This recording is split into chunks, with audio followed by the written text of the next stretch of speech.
राजीव गांधी सरकार के विपरीत अब 90% राशि गरीबों तक पहुंचती है। प्रसिद्ध अर्थशास्त्री भल्ला ने मोदी सरकार के बारे में कही ये बात। प्रसिद्ध अर्थशास्त्री सुरजीत भल्ला ने कहा कि वर्तमान सरकार में सरकारी वितरण प्रणाली में काफी सुधार हुआ है और स्थिति पहले जैसी नहीं है। उन्होंने कहा कि राजीव गांधी की सरकार के समय वितरण प्रणाली में काफी अंतर था। राजीव गांधी ने खुद इस बात को माना था कि उन्होंने 1995 में दिए एक साक्षात्कार में कहा था कि गरीबों के लिए जो 1 रुपया भेजा जाता है उसमें सिर्फ 15 पैसे उन तक पहुँचते हैं, बाकी पैसा बिचौलिए उड़ा ले जाते हैं। इस स्थिति में अब बदलाव आया है। अब सरकार द्वारा भेजी गई 90% से अधिक राशि गरीबों तक पहुंच रही है। सुरजीत भल्ला प्रधानमंत्री के आर्थिक सलाहकार परिषद के सदस्य और अंतर्राष्ट्रीय मुद्रा कोष के कार्यकारी निदेशक रह चुके हैं। उन्होंने एक साक्षात्कार में कहा कि वर्तमान सरकार ने प्रौद्योगिकी का अधिकतम उपयोग करके लाभार्थियों तक कल्याणकारी योजनाओं का लाभ पहुंचाने में चमत्कार कर दिखाया है। पिछले कुछ वर्षों में वितरण प्रणाली में अभूतपूर्व परिवर्तन आया है। आज लाभार्थियों को आवंटित धनराशि का 90% से अधिक हिस्सा मिल रहा है।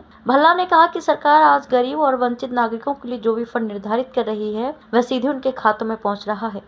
खाद्य सुरक्षा अधिनियम की शुरुआत 2013 में की गई थी और उस समय लगभग 20 से 25% आबादी को इसका लाभ मिल रहा था। इसकी वास्तविक उपयोगिता अब जाकर हासिल हो पाई है। इस समय हाशिए पर पड़ी 90% से अधिक आबादी इसका लाभ उठा रही है। भल्ला ने पूर्व कांग्रेस अध्यक्ष राहुल गांधी के नेतृत्व को लेकर भी बात की। उन्होंने कहा कि राहुल गांधी का नेतृत्व पिछले कई उदाहरणों के कारण संदिग्ध बना हुआ है जब वे प्रभावी निर्णय लेने में विफल रहे हैं। भल्ला ने कहा कि नेतृत्व बहुत बड़ी चीज है। राहुल गांधी के बारे में कोई सबूत नहीं है कि वह प्रभावी नेता होंगे या नहीं। 2013 में उन्होंने अपनी ही सरकार का अध्यादेश सबके सामने फाड़ दिया था। नेता ऐसा नहीं करते। प्रसिद्ध अर्थशास्त्री ने कहा कि 2014 से पहले के विपरीत चुनाव अब योग्यता के आधार पर होते हैं। इस समय विपक्ष का चेहरा कौन है, मैं किसी को नहीं दिखता। विपक्ष में 50 चेहरे हैं। भाजपा का एकमात्र चेहरा पीएम मोदी है। ये भी एक कारण है कि भाजपा अच्छा प्रदर्शन करेगी। सुरजीत भल्ला ने कहा कि कांग्रेस पार्टी अपनी दयनीय स्थिति के लिए खुद जिम्मेदार है। एक खास वर्ग को खुश करने की बार की कोशिशों से उसे कोई फायदा नहीं हुआ। जब उनसे पूछा गया कि क्या मुस्लिम तुष्टीकरण की राजनीति ने कांग्रेस को क्षति पहुंचाई है तो उन्होंने इससे सहमति जताई।